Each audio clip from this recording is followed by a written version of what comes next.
There's a global shipping crisis. Ships jam-packed with containers are stuck in traffic at ports, and factories have had to limit production. As our online orders pour in, the situation is only getting worse.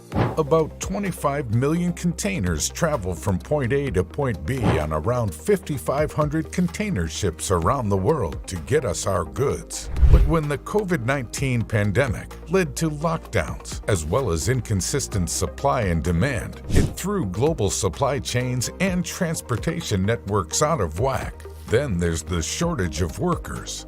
The volume of goods is just too much, and there aren't enough workers at nearly every single point of the supply chain. The shipping crisis was only made worse when the Ever Given became stuck in the Suez Canal in March 2021, blocking the route for around 400 other ships for a week before it was finally freed. Combined, all of these interruptions led to chaos and clogged ports. Ports have been struggling to load and unload ships fast enough to keep up with the demand. The situation is causing a fear of shortages, leading to hoarding, a behavior that only puts further pressure on the system. While other companies wait at the United States' busiest port for more than 2 months in Los Angeles, Amazon's cargo ships wait for just 2 days. So how is Amazon able to avoid the congestion? The company is achieving this by making its own shipping containers, using smaller ports, chartering private ships, and leasing planes to distribute goods. In January 2021 alone, 5 transportation companies in the Trans-Pacific. This do-it-yourself approach means the company can send the containers wherever they're needed directly without having to return them after each delivery. Of course, this tactic is expensive. Amazon spent an estimated $4 billion to avoid major shipping delays during the 2021 holiday season. Amazon isn't the only company investing in its own transportation infrastructure. Coca-Cola announced it is chartering expensive bulk shipping vessels that are usually reserved for hauling loose materials like coal. Target, IKEA, Home Depot, Walmart, Costco, and other large retailers have followed suit, spending an average of $40,000 per day on these ships. Other companies such as Lululemon and Peloton are relying more on air freight to avoid the seas. No one is quite sure when the global crisis will end. Estimates from shipping executives range from mid-2022 to 2023. Hope is on the horizon, though. While the international shipping industry is responsible for the carriage of around 90% of world trade, so vessel safety is critical. 54 large ships were lost worldwide last year, 2021. Total losses, however, went down by 57% compared to the past decade. The sector continued its long-term positive safety trend over the past year, but the Russia's invasion of Ukraine and the consequences may change that. That's why Alliance Global Corporate and Specialty has carried out research and released its safety and shipping report. Global Head of Marine Risk Consulting, Captain Rahul Khanna, joins us now for the details. Good afternoon, Captain Khanna. Thank you so much for joining us. Good afternoon to you. Thank you very much for having me. Great. So just give us some high points or highlights of the reports. I think first start with good news that the safety record of the shipping industry has continued over the last decade, as we just mentioned.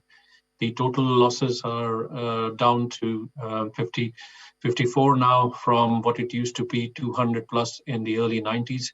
So the overall loss record has been consistently improving in the last decade, a drop of as much as 57% in the total losses, which is great news, and actually it's a great testament to the shipping industry's resilience, which is carrying majority of the world trade on its shoulders. However, there are some concerns as we go forward, and as we've highlighted in our report. Key concern for last year has been obviously the Ukraine-Russia conflict, and that is creating quite a lot of issues for the shipping industry going forward. I think we've highlighted some of the other issues as the global supply chain constrictions that have been happening in the COVID times and has actually worsened because of the booming economy after the COVID restrictions were lifted across the world. Shipping industry is seeing a boom. There's a huge amount of trade that is happening. However, the supply and demand situation at the moment is quite mismatched in the sense that demand is quite high, and hence we are seeing rise in freight rates, and we are seeing a huge amount of shortage of supplies or shortage of goods across the world. We've also highlighted some other key issues. Yeah.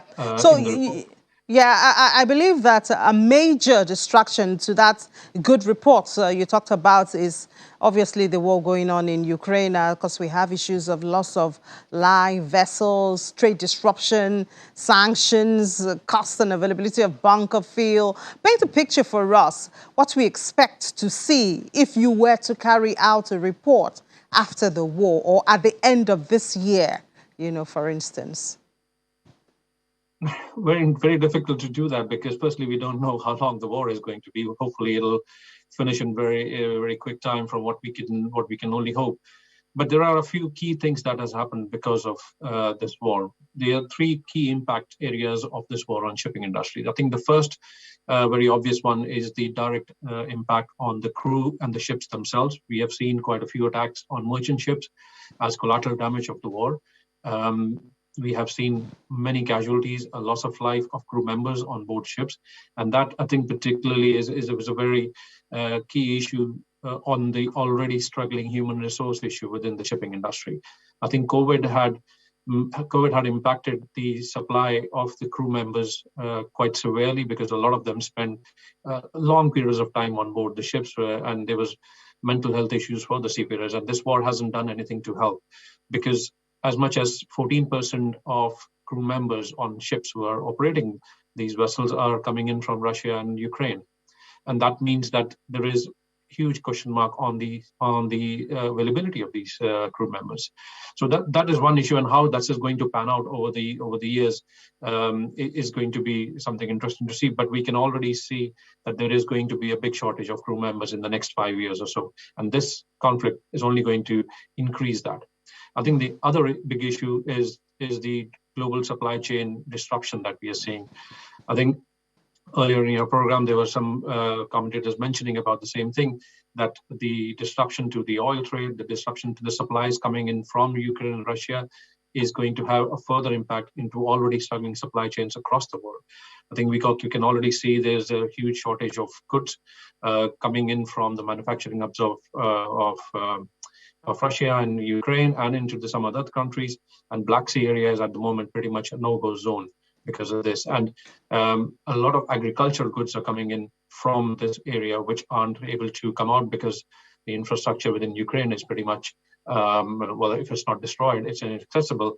And there are sanctions which are now coming in. And there's a lot of pressure from sanctions on companies and countries to stop their supply lines which are coming in from Russia. And that will have another further impact on the shipping industry and the global supply chains. I think if we look into the future, let's say a year down the line, by the end of this year, if the conflict is still raging on, I think we'll see a major impact on supply chains, pretty much redrawing of the supply lines. Where do we buy our grains from? Where do we buy our oil from? This all needs to be readjusted, and that doesn't happen overnight, and it takes a lot of money and cost and effort in doing that.